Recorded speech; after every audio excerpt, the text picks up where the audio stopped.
I ventured out this year. I left my job as the chief product officer at Dribbble to start a brand new company. And that company is gigantic. My goal is to help you master the new influential disciplines that are driving results within organizations, like product leadership taught by Ben Foster, the former CPO at Whoop. It's not just video courses. We're combining video lectures with take-home assignments and exercises, and then small group mentorship to really help level you up, and all at a cost that most companies' learning and development budget covers. So if you're interested, go to gigantic.is, that's gigantic.is, sign up for a course, and I'll walk you through everything that you need to know. And if you enroll and let me know that you heard about this on Rocketship, I've got a special discount for you. Hey guys, Joelle here. Just wanted to take a moment to ask for your help. Michael, Matt, and I devote a ton of time, energy, blood, sweat, tears, and a lot of our own money in keeping this podcast going for you. We're really lucky to have a couple awesome sponsors that help us along the way, but we really need some support from you guys to keep this going in 2015. We're doing 2 episodes a week, and that's over 100 episodes a year of just awesome content that we're bringing you that you can take back into your business and do things a little bit better every week. What we've done is we've put together some really awesome gifts for you that you can get at rocketship.fm/2015. And we've got a great book that's got some of the best quotes and photos of our guests from 2014.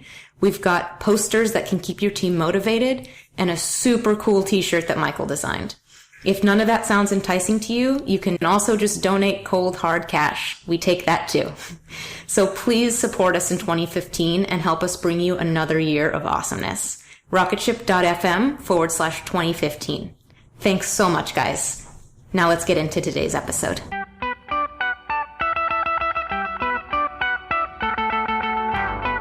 Welcome to the Rocketship podcast. This is Michael Saka.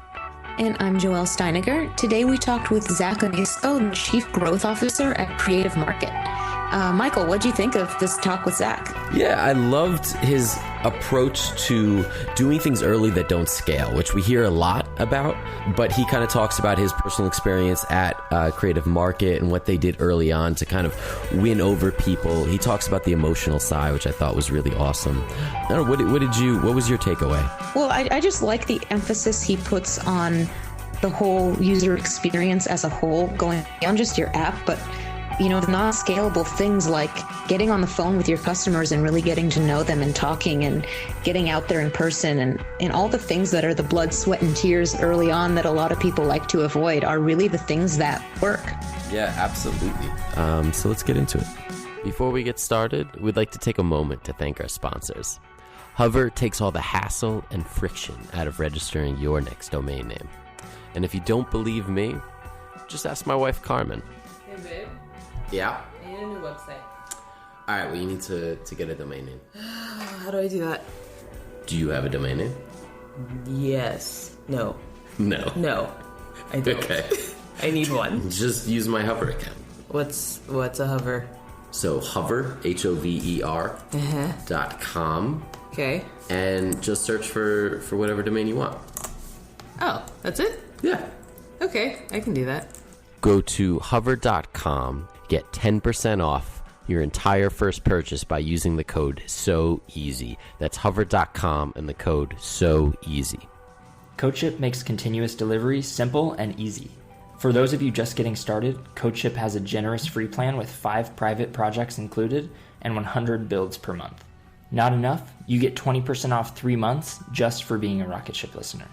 Plus, the team over at CodeShip spent the past few months talking to customers and just launched a complete redesign of their app with better usability. Go to codeship.com/rocketship to sign up today. Customer.io is a modern email platform built for startups. Go to customer.io/rocketship to start sending emails that convert. About Creative Market. Yeah, so Creative Market is a marketplace for graphic design assets. So we are a platform to allow independent creators around the globe sell their digital wares. And so we have things on the site like graphics and stock photos and WordPress themes and fonts, illustrations, things like that. Who's your core customer on that? It's mostly designers, but we Okay. also see that we have marketers and entrepreneurs and small business people as well. Very cool. So you recently did a talk at Sean Ellis's conference on non-scalable growth techniques or growth hacks. What are some of your favorite techniques that you've seen work? I think like less technique of more just like getting to know your customer is just really core. I think in the early days, it's really just about hustling, just trying to make a wowing experience in your UX. And I think that a lot of people relate UX to just like the interface design, but it's really the whole package. And so that's everything from, the first time the customer touches the website to, if they contact support and they have a problem, like that whole thing is the experience, and it all just has to be awesome in the early stage, because what you're really trying to do is win word of mouth. At the end of the day, you could tune all the viral tricks and hacks, to the cows come home. But at the end of the day, it's all about word of mouth. You just have to have this really awesome product that people love, and they're going to tell their friends about it, no matter what triggers you put in your software to help them get the word out. But yeah, real quickly, like one of my favorite things that we did, in the early days is that, we're a two-sided marketplace. And on the seller side, when a shop would sell when they would make their first sale, we would write a handwritten thank you note on this really nice, like letterpressed cardstock, this billfold, and we'd put a crisp dollar bill inside and just write like, thanks for selling with us. Here's your first dollar you earned on Creative Market. And we'd mail that out to people no matter where in the world they were, because they would have to give us their address for the payouts. So we had that on file, so we were able to do that. So I thought that was really cool. And it's one of those things that's really hard to measure, but we just got so much love, and we got some social shares from it too. But it's just really just building that brand trust in the early days. So you mentioned when we were talking earlier that you are channel agnostic, that you don't believe that there's like one way to really bring your customers into your product. So in the beginning, how do you test and find among the different channels something that might work? What are some ways that you can start finding that traction? Again, I think it's really, thinking about the non-scalable stuff. I think that a lot of startups make the mistake of jumping right into like, okay, I just launched a product. Now it's time to go viral. I need, 100,000 users by next week. There's really 5 ways to scale. The one thing I like to do is just really simplify, a lot of things. And Andrew Chin had this great blog post about there's really only 5 ways to scale your business. It's like paid acquisition, virality, SEO, build a sales team, or have like really big partnerships with big brands. All 5 of those things are really, really hard to do and take a really long time to execute. So in the early days, it's really about the non-scalable stuff, getting to know your customer. The easiest way to, bootstrap your first users and customers is just to invite your family and friends, get those people on board, start listening to the feedback that they have on your product, and really start to grow from there.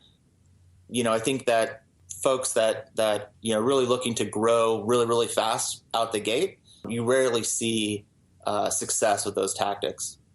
I just thought of an example right now of a company, Sprig, here in San Francisco, who is they're a meal delivery business. They're kind of like Uber for chef-crafted healthy meals. And one thing they did is that they hired some guys to stand at the BART stations, the Bay Area subways, and had a stack of flyers. And on the back of the flyer was a coupon for a free lunch. The cool thing about that is that hundreds of thousands of people commute into San Francisco every day. So you can easily, have 5 people stop at each of those 5 subway stops and, just hand deliver, talk to people, face to face and say, hey, do you want a free lunch? Try out this new service. The first one's on us. That's a really easy way to overnight get a couple thousand, users to your brand new app. Yeah, we talked recently actually with a company here in San Diego called House Call, another marketplace app where people can hire people to come to their house and do whatever tasks need to be done, cleaning, plumbing, whatever.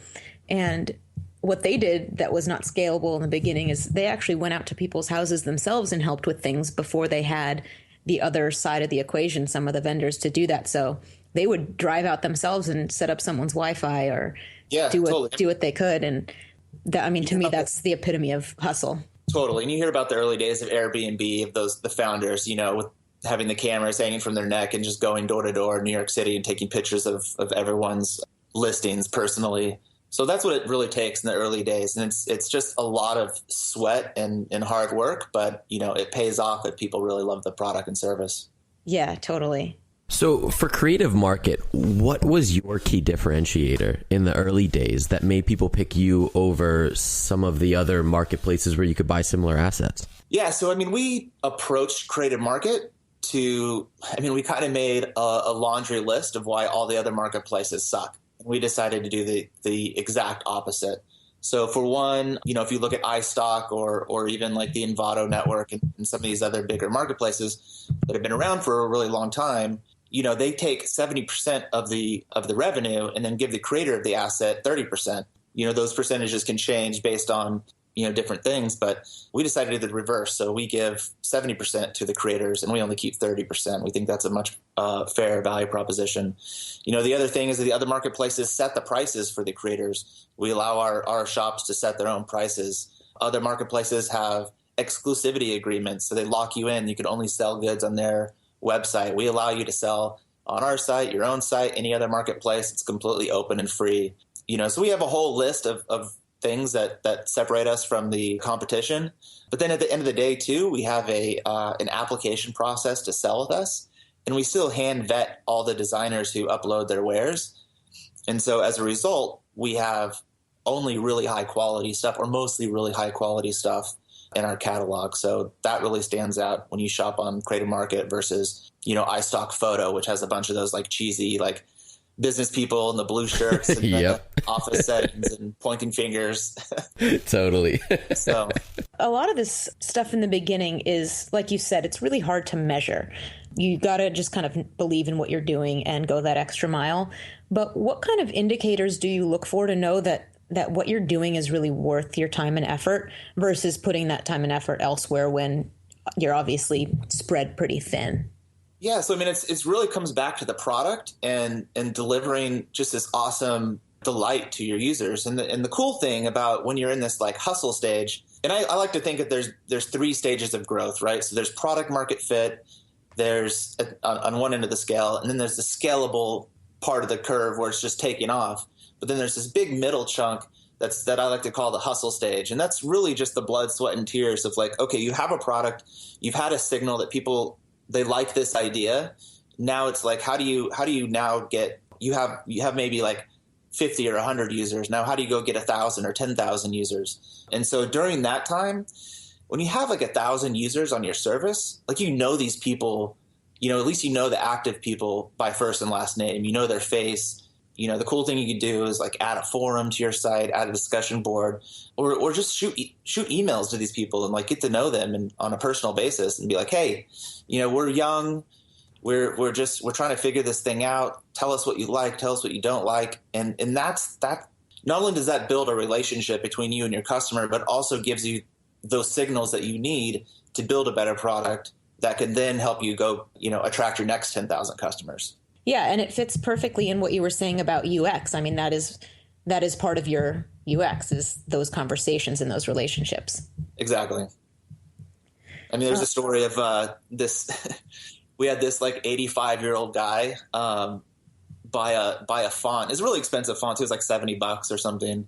But he bought this font, had no idea how to install a font on his computer. And then after like 3 or 4 emails back and forth with our support team, our head of support just gave him a call and like sat on the phone for over an hour to help this guy install the font, even showed him how to use Word with the font and everything. So like that guy left the phone call happy. Like he was a happy customer after that. He's probably not going to be a repeat customer, but that's the type of thing. Like you just want to make sure that, in the early days, you only have a handful of people using your thing, and each one of those people are so important to the next phase. Yeah, absolutely.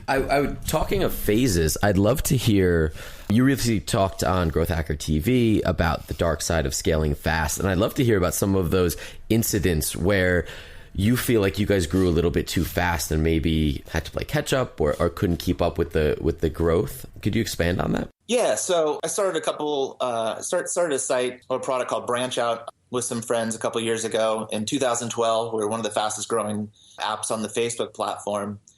Grew to about 30 million users in about a little over 90 days. Really fast growth story. Ended up raising $49 million. It was a big play to become like a professional network on Facebook. And what happened there is that, it was kind of, it's actually hard to explain. Like, yes, we had scalability problems. Yes, we had like internal like management problems on where to go. But I mean, looking back, like we went from like 5 guys in a 100 square foot office, to over 50 people in a 30,000 square foot office. We went to like the mayor of San Francisco and the governor visiting our office. Our CEO was having dinner with Obama and Lady Gaga and all these, like, it was just crazy. It was a whirlwind. And so, I mean, and also just adding on engineers, like adding 20 engineers in a month it's just not a good idea. There's just going to be all this like sloppy code. And what happened is that we ended up having scaling issues. We also had like platform issues because our business was built on the Facebook app. We also had like investor issues where we were building this app that, the name of the game was really building out this database that we could then, sell as a sourcing tool to recruiters and salespeople. And at the time, all the Facebook apps were being measured on MAU and DAU engagement metrics, which were really important to social games. And we weren't a social game. We had a different business model. And so we kept getting pressure from investors to move in a different path, and we took their advice. And looking back, it was the wrong advice. How has that changed your perspective going into Creative Market? It's 2 different models. First of all, I think that with Creative Market, like with Branch Out, we were definitely a viral channel specific. That's all we focused on. We built a growth team around, our first experience, our registration flow, and just tuned the hell out of it. Probably did, hundreds of iterations on that flow of A/B tests and optimizations. Built like this super tuned viral machine. With Creative Market, it's just not something that is going to get viral. It's not something that you're going to invite all your friends to like come shopping for fonts, with you. It's not that social network play. So it was a different beast. So, my background's in design. And so I knew that when I would start a new project, the first place I would hit up for assets would be Google. And, I came on board just after the site launched, and we had basically 0 SEO. Kind of looking at what the name of the game for kind of hacking SEO, on one side is like the technical side and making sure that your site is as easily crawlable by the bots as possible. But on the other side of the game, it's really just maximizing the amount of inbound links in the shortest amount of time possible. And so we built a content strategy. Nice. So I'd like to go back to just the investor advice, if you don't mind, for a second. Yeah. Did you have a feeling when you were getting the advice? Were you on board with it? Did you know that there may be something wrong with the direction that you were going in? At the time, it was a little fuzzy, but yeah, our founding team was basically split, I think. And I think that, we were in this new territory. No one had done what we had done at that time. And so really there was like all these roads to travel on, but we had LinkedIn and we had this roadmap built out for us. We already knew what worked. Now LinkedIn's this $22 billion company, this huge, beast. We could have been, a $1 billion company. Now, that company was just acquired by Hearst and, everything, ended well, but it could have been a much bigger company if we would have stuck to our original game plan and not became distracted and went down a bunch of other avenues that just burnt a lot of money and burnt a lot of resources. So yeah, has that affected like your gut instinct at all? Have you learned to trust that anymore in these kind of decisions? Cool thing about Creative Market is that the executive team, like we're all kind of experts in our own domain. And so in terms of growth, people trust me to make the right call. So that's pretty cool in the current environment. I think looking back at Branch Out, there was just so many people that growth was all we really had. We were just growing so fast. And, the name of the game was really just keeping the site online. We built out these the series of health metrics, and we built a team to monitor those metrics 24 hours a day, every 2-3 hours, because the site just kept going down. It couldn't handle the weight of all the growth. So really growth kind of became the focus of the company, and we kind of missed the opportunity to really fine tune the product itself. It's a great lesson, and I really appreciate you coming on and sharing this with us. Tell everyone, where can we keep up with you and Creative Market online? Yeah, so Creative Market has a great blog. It's just creativemarket.com/blog. And then I have a blog as well that I rarely update, unfortunately, but zack.onisko.com. Very cool. Well, thank you so much. Thank you. Cool. Thanks, Zach. Thanks, guys. Thanks for listening to this episode of the Rocketship podcast. If you enjoyed it, we have tons of other awesome episodes on our website. Check them out, rocketship.fm. And while you're there, make sure you sign up for our newsletter, where twice monthly we send out actionable advice for entrepreneurs and exclusive links to AMAs with our guests. That's rocketship.fm. Sign up today. But you never show. You said it would be alright.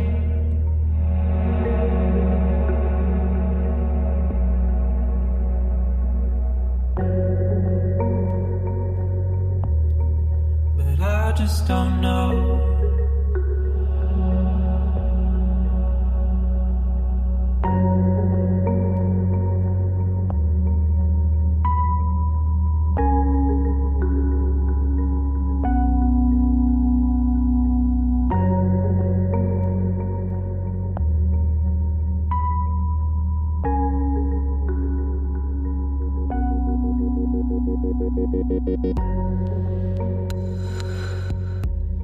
Can you teach me how to dance real slow?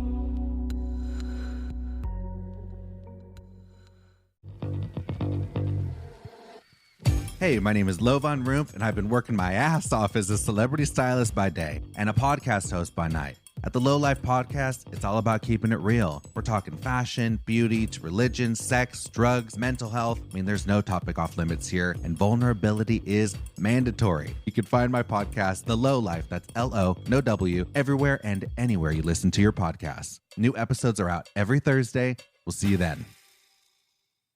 It's pretty eerie, you're in a place that no human's ever been before. This is Armchair Explorer, where the world's greatest adventurers tell their best stories from the road. And 4 of us were swept down the side of the mountain, and then I knew there was no way out of this thing. From the heart-pounding to the inspiring and the downright insane. Find Armchair Explorer, a part of APT Podcast Studios, wherever you get your podcasts. Go and find what it is in the world that matches that wildness in yourself.